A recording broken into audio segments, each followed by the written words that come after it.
From the Detroit Free Press, I'm Robin Chan with today's voice briefing. It's Tuesday, November 14th, 2023. I'm Teresa Baldus with the Detroit Free Press. After 2 years of fighting together, the parents of the Oxford school shooter are cutting ties. Legally, that is. James and Jennifer Crumbley asked for separate trials this week, and the judge granted their request. Attorneys for the Crumbleys say new witnesses have come forward that could prejudice one parent or the other, and that separate trials will avoid this conflict.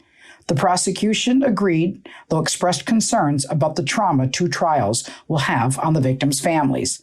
The Crumbleys are scheduled to go to trial in January on involuntary manslaughter charges for buying their son the gun that he used in the 2021 massacre at Oxford High School. 4 students died in the shooting, 6 others and a teacher were injured.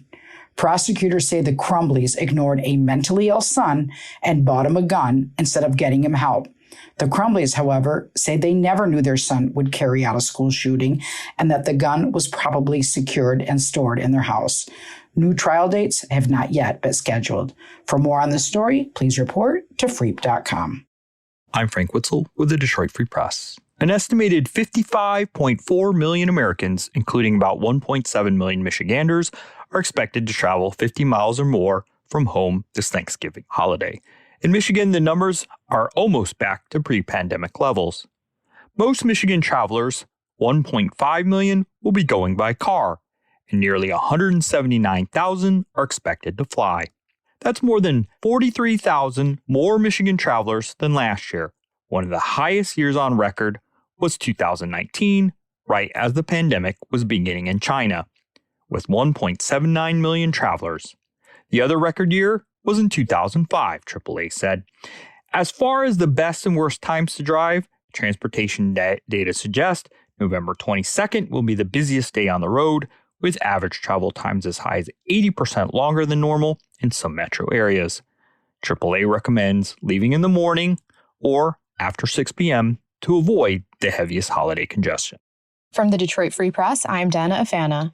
Ever wonder how Detroit managed to land nearly $1 billion in American Rescue Plan Act funds?